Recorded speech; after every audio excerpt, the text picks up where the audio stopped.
Orang baik yang ikhlas karena Allah adalah orang yang hatinya tenang, karena ia tidak berbuat baik untuk dipuji atau dilihat manusia. Ia berbuat baik karena tahu Allah selalu melihat. Ia memberi tanpa mengharap balasan, karena yakin Allah lah yang akan membalas. Ia sabar saat disakiti, bukan karena lemah, tapi karena hatinya tahu balasan Allah jauh lebih sempurna daripada membalas sendiri. Ia memaafkan bukan karena orang itu layak dimaafkan, tapi karena ia ingin Allah juga memaafkan dirinya.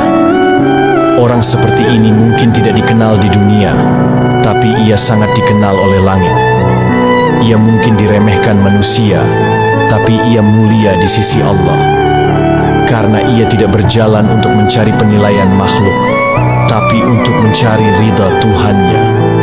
Inilah makna sejati dari kebaikan yang lahir dari hati yang mengenal Allah. Tenang, ikhlas, dan penuh cahaya. Percaya atau tidak, setiap kali kamu menolong orang lain, sebenarnya kamu juga sedang menolong dirimu sendiri.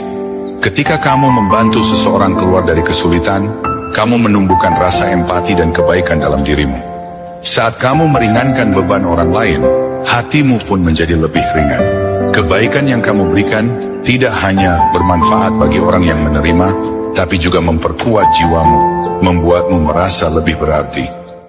Inilah kisah Rasulullah di malam nisfu Sya'ban. Di saat Rasulullah tidur bersama Aisyah, di pertengahan malam Aisyah terbangun, namun Aisyah tidak menemukan Rasulullah di sampingnya. Kemudian timbullah kecemburuan Aisyah.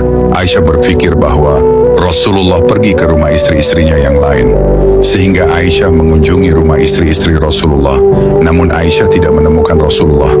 Akhirnya Aisyah menemukan Rasulullah di masjid, di tempat biasa Rasulullah beribadah. Lalu Rasulullah bertanya, "Wahai Aisyah istriku, apakah kamu cemburu denganku?" "Iya ya Rasulullah." Kemudian Rasulullah menjelaskan, "Wahai Aisyah, malam ini adalah malam nisfu Sya'ban. Di malam inilah Allah mengubah takdir seseorang di Lauhil Mahfuz dan mengabulkan semua doa hamba-hambanya." Buat sahabatku yang nonton video ini, jangan sampai lewatkan malam nisfu Sya'ban nanti malam. Kita punya doa, Allah punya takdir. Kita punya ikhtiar, Allah punya hasil. Ingatlah, sesungguhnya setelah kesulitan itu ada kemudahan.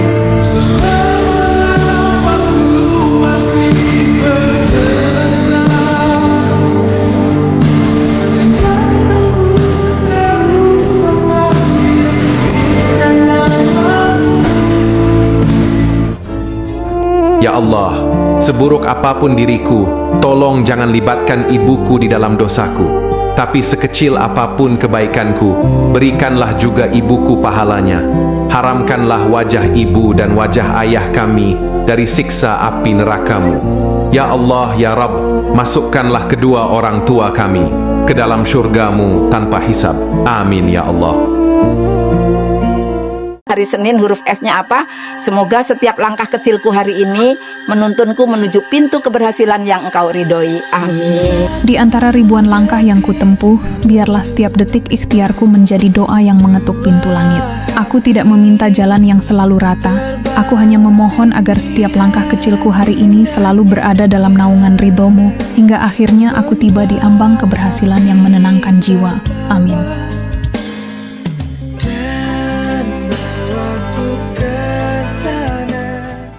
Allahumma ingkana rizki fis sama'i fa'anzilhu. Ya Allah, apabila rizkiku di langit, turunkanlah.